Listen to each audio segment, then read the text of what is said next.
దినమున ఏర్పాటు చేయబడినటువంటి వర్తమానంలో ముఖ్యాంశం ఏంటి అంటే 57వ అధ్యాయం 3వ వచనం మధ్య భాగం మనం చూసుకున్నట్లయితే వ్యసనాక్రాంతుడిగాను వ్యాధిని అనుభవించిన వాడు గాను మాకు ఇవ్వబడిన అంశం మరి వ్యసనాక్రాంతుడు అనే మాటకి కనుక మనం అర్థం చూసుకున్నట్లయితే విచారము, నిరాశ, లేకపోతే చింత, కలవరపడడం, ముఖ్యంగా దీనికి దుఃఖపడుట అని అర్థం అండి. వ్యసనాక్రాంతుడు అంటే దుఃఖించుట. మరి యేసుక్రీస్తు వారు దుఃఖాక్రాంతులుగా మారాల్సిన పరిస్థితి ఎందుకు వచ్చింది? ఆయన దేవుడు ఏంటి మనిషిగా జన్మించినప్పుడు లోకంలో ఏ పరిస్థితుల్లో దుఃఖించారు? సిలువ శ్రమలో అనుభవిస్తూ సిలువ మీదే కాకుండా ఆయన జీవిస్తున్న కాలంలో కూడా అనేక చోట్ల ఆయన దుఃఖించినట్టుగా మనం ప్రతిజ్ఞ పాఠ్య భాగాల్లో చాలా చోట్ల చూడొచ్చు. మరి ఈ సమయంలో కొన్ని సందర్భాలు మనం జ్ఞాపకం చేసుకున్నామండి. మొట్టమొదటిగా మార్కు సువార్త 3వ అధ్యాయం 5వ వచనంలో చూసుకున్నట్లయితే విశ్రాంతి దినమున ఆయన సమాజ మందిరంలోకి వెళ్తారు. సమాజ మందిరంలోకి వెళ్ళినప్పుడు అతనికి ఒక హ్యాండిక్యాప్ అంటే మోచ చేయగలిగినటువంటి ఒక వ్యక్తి ఎదురవుతాడు అనమాట. అక్కడ ఉన్న సమాజ మందిరంలో అందరూ ఎదురు చూస్తారనమాట. ఇతన్ని స్వస్థపరిస్తే కనుక విశ్రాంతి దినాన్ని ఎందుకు చేస్తామని నిందించడానికి, ఒకవేళ స్వస్థపరచకపోతే యేసయ్య అంత కఠినాత్ముడో అని చెప్పుకోవడానికి వాళ్ళంతా ఎప్పుడు మనం చూసుకునే పరిచయం శాస్త్రవేత్తలు ఆయన విమర్శించడానికి ఫాలో అయ్యేవారండి.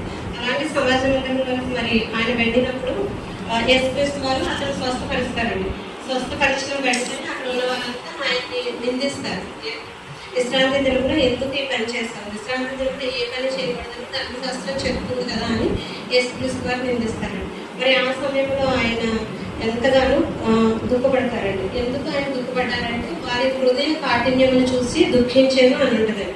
అక్కడ ఉన్నటువంటి ప్రజల యొక్క హృదయ కాఠిన్యాన్ని చూసి యేసుక్రీస్తు వారు మొట్టమొదటిగా మరి దుఃఖించినట్లుగా చూడవచ్చు.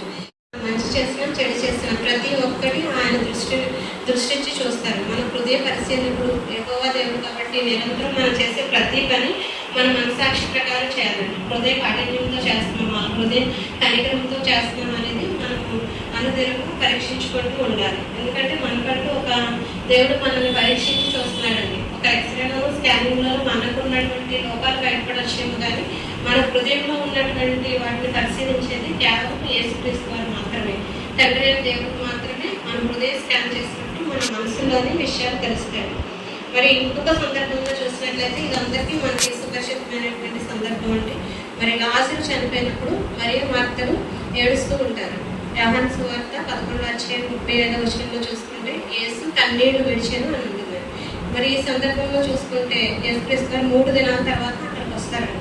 లాజరు చనిపోయినప్పుడు మరి యేసుక్రీస్తు వారిని చూసి మరి మార్తలు ఏడుస్తూ ఉంటారు. ఆ సమయంలో మరి దేవుడికి తెలుసండి, నేను ఇప్పుడు లేపుతాను లాజరు అని తెలుసు, ఇంకా ఏడవకండి నేను లేపుతానులే అని అనలేదండి. ఆయన వచ్చిన వెంటనే వారితో కూడా వారి దుఃఖంను చూసి వారి చుట్టూ ఉన్న వారు నిలదీస్తున్న విధానాన్ని చూసి ఆయన కూడా దుఃఖించినట్టుగా చూడొచ్చు. కాబట్టి మన జీవితంలో కూడా ఒక్కొక్కసారి బిందు జరిగే గృహాలకు వెళ్ళకపోయినా పర్వాలేదు, కానీ ప్రలాపించే వారి గృహాలకు మాత్రం వెళ్ళాలని మనం ఆదరించాలి. మరి ఇంకొక సందర్భం మనం చూసినట్లయితే లూకాసు వార్త 19వ అధ్యాయంలో 41-42 వచనాల్లో ఉంటుందండి. మట్టపాదవారం రోజున యెరూషలేమును చూసి ఆయన ఏడ్చారంట. ఎందుకు ఏడ్చారంటే అక్కడ ప్రజలు ఈ నా దినముందైనా మీరు మారు మనసు పొందితే ఎంత బాగుంటుంది అని యేసుక్రీస్తు వారు బహుగా దుఃఖించినట్లుగా చూడొచ్చండి. ఎందుకంటే వారు మట్లాద్వారం జరిగిన ఏ ప్రజలైతే యేసుక్రీస్తు వారిని హోసన్నా చేయమని అన్నారో అదే ప్రజలు మరికొద్ది దినాల్లో ఆయన సిలువ వేయడానికి క్యాప్ వేశారు. ఇంత వేషధారణ కలిగినటువంటి వ్యక్తిని చూసి ఇంకా మారు మనసు పొందరా అని చెప్పి యెరూషలేములో ఆయన బహుగా దుఃఖించినట్లుగా చూడవచ్చు. మరి చివరి సందర్భాన్ని మనం చూసుకున్నట్లయితే కనుక మత్తయి సువార్త 26వ అధ్యాయం 38వ వచనంలో గెత్సేమనే తోటలో ఆయన మరి సిలువకి అప్పగించబడుతున్నాను అనగా ఆయన శరీరం బలహీనమైనప్పుడు తండ్రి యొక్క సహాయం కోసం వెళ్ళినప్పుడు గెత్సేమనే తోటలో ఆయన దుఃఖపడినట్లుగా చూడవచ్చండి. మరి ఆయన శరీరం బలహీనం కానీ ఆత్మ మాత్రం సిద్ధంగా ఉన్నది. అప్పుడు బహుగా కన్నీరు కాల్చి మోకరించి ప్రార్థించినట్లుగా మనం చూడొచ్చు. మనం కూడా ఈ లోకంలో ఉన్నప్పుడు కొన్ని శ్రమలు శోధన వలన మనము కృంగిపోతున్నప్పుడు మొట్టమొదటిగా చేయాల్సింది ప్రార్థన అండి. మనకు సహాయం ఎక్కడ నుండి వస్తుందంటే మన తండ్రి దేవుడి నుండే. మన శరీరం బలహీనమైపోతుందని, లేకపోతే ఆత్మలో వెనకబడిపోతున్నామని, విశ్వాసంలో వెనుతిరుగుతున్నామని కృంగిపోయి కృషించుకోకూడదు. మనకి ఎక్కడ నుండి సహాయం వస్తుందో యేసుక్రీస్తు దగ్గరికి వెళ్ళి మోకరించి కన్నీటి ప్రార్థన చేసే వారిగా ఉండాలి. ఎందుకంటే మరి 27వ వచనంలో కూడా చెప్తారు కదండి, ఆయన ఆ దినములలో మహారోదనంతోనూ మహా దుఃఖములతోనూ తను తప్పించుకునే వారి కోసము యాచనలు విజ్ఞాపన చేస్తున్నారు. అదేవిధంగా మనం కూడా మన శ్రమల నుండి శ్రద్ధల నుండి తప్పింపబడాలంటే దుఃఖించి ప్రార్థించే వారిగా ఉండాలి.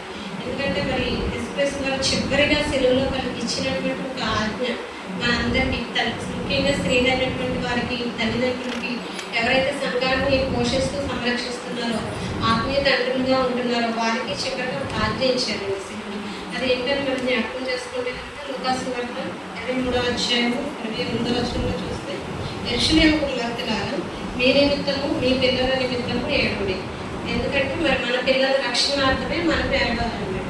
ఒక స్త్రీలుగానే కాదండి, తల్లిదండ్రులకి, సంఘాకులందరికీ ఒకవేళ మన పిల్లలు భక్తిలో ఉండొచ్చు, మన పిల్లలు పరిశుద్ధంగానే ఉంటున్నారు, నాకు అవసరం లేదులే అనుకుంటారు. మన సంఘంలో ఉన్న యవనస్తుల కోసం, లేకపోతే మన బంధుమిత్రుల్లో ఉన్నటువంటి బిడ్డల కోసం, మన యొక్క చుట్టూ ఉన్న వారి కోసం, మన యవ్వన బిడ్డల కోసం నిత్యము మనకు దుఃఖించి వారి రక్షణార్థమే ప్రార్థించే వారిగా ఉండాలి. మరి విలాప వాక్యాలు చెప్తారు కదండి, రేపు మొదటి చామును లేచి మీ హృదయములను కుమ్మరించుకుని అన్నారు.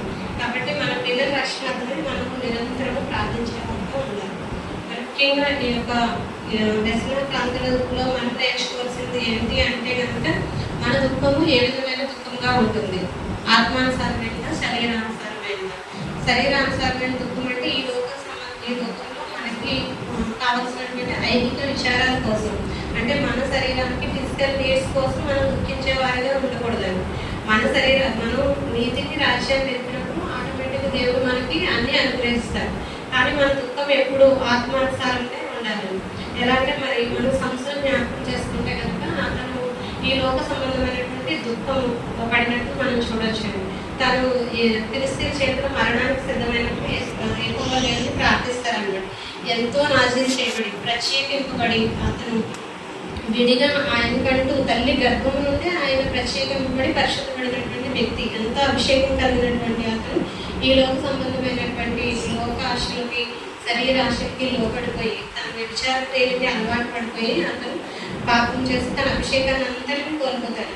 అయితే చివరిసారిగా దేవుని ప్రార్థిస్తాను. మరి ప్రార్థించినప్పుడు, దేవా నేను తప్పు చేశాను, నన్ను క్షమించి ఈ ఒక్కసారి మరలా నన్ను రక్షించుకో, లేకపోతే నీ అభిషేకాన్ని మరలా నాకు దయచేయని అడగడు.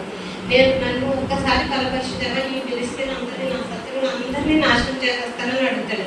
మరి అలా అడిగినప్పుడు దేవుడు ఇస్తాడు. ఇచ్చినప్పుడు తన శత్రువులందరినీ నాశనం చేసేస్తాడు. అతని దుఃఖము లోక సంబంధమైనది కాబట్టి మొత్తం అందరూ ఆయన కూడా మరణానికి గురవుతారు.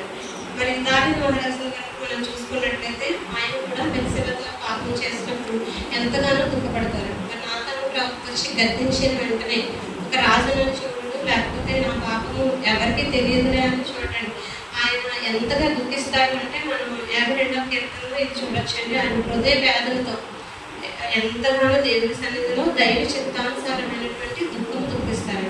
ఆ దుఃఖం వల్ల ఏమవుతుందంటే ఆయనకి రక్షణ వస్తుంది. రక్షణ వచ్చే శాశ్వత కాలము దావీదు రాజుగా మనం చూడొచ్చండి. ఆయనకి జీవ కిరీటం పొందుతున్నాడు.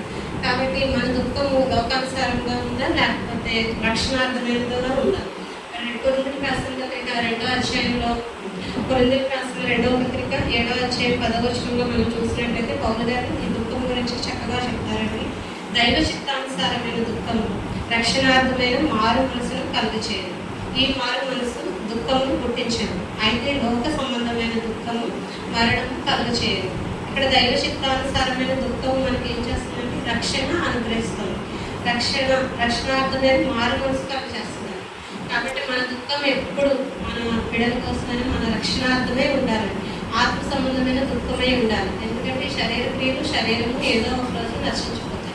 కానీ మన ఆత్మ మాత్రము దాన్ని దయచేసిన దేవుని ఎదురు వెళ్తుంది. అంటే మనం జీవ కిరీటం పొందుకొని 7 జీవితంలో దేవునితో గడపాలి అంటే కనుక ఖచ్చితంగా మనం మారు మనసు రక్షణార్థమే ఉండాలి. ఎందుకంటే మనం రక్షణార్థమైన మారు మనసు ఎప్పుడైతే కన్నీరు విత్తు మనం జీవిస్తాము, కన్నీరు విత్తు దుఃఖిస్తూ ప్రార్థిస్తామో ఆ సమయంలో దేవుడు మనల్ని విడిచిపెట్టడం.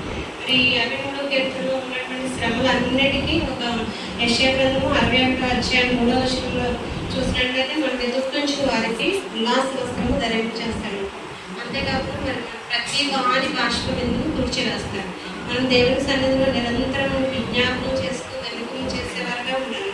మన ప్రార్థన ఎప్పుడు మొదలుపెట్టేవారిగా ఉండాలి. మొదలుపెట్టే ఇలాంటి ప్రార్థనలో ఉన్నప్పుడు దేవుడు మనల్ని, మన బిడ్డల్ని, మన రక్త సంబంధాన్ని, మన సంఘస్థులు అందరినీ రక్షణలో నడిపిస్తారు. ఎందుకంటే మనకు కలిగిన ఈ రక్షణ అంతవరకు మనం చేపట్టాలి అంటే కనుక మనలో ప్రతి ఒక్కరిలో రక్షణ దైవ చిత్తానుసారమైనటువంటి దుఃఖం ఉండాలి. మన దుఃఖము శాశ్వతకాలం ఉండదు, కానీ ఆయన కన్నీటి బాష్పాన్ని తీసేసి నిరంతరం ఆనందోత్సరాలతో మనం నింపుతాడు. కాబట్టి మనందరము కన్నీటిని తుడిచి ఆనందోత్సరాలు దయచేసే విధంగా మన దుఃఖం ఉండాలని మన విశ్రాంతిగా మారినటువంటి యేసుక్రీస్తు వారు మనకి శిలువ ధ్యాన శ్రమకాలంలో నేర్పిస్తున్నారండి. కాబట్టి మన నిమిత్తము, మన పాపం నిమిత్తము ఆయన దుఃఖాక్రాంతంగా మారాడు. మనము మన బంధుమిత్రుల నిమిత్తము, మన యొక్క సహవాసం నిమిత్తము వారి రక్షణార్థమే మనం కూడా దుఃఖించి ప్రార్థించి ఆనంద వస్త్రాలు ధరించేసేవారుగా ఉండాలని, అట్టి కృప పరిశుద్ధాత్మ దేవుడు మనందరికీ దయచేయాలని యేసుక్రీస్తు వారి నామములో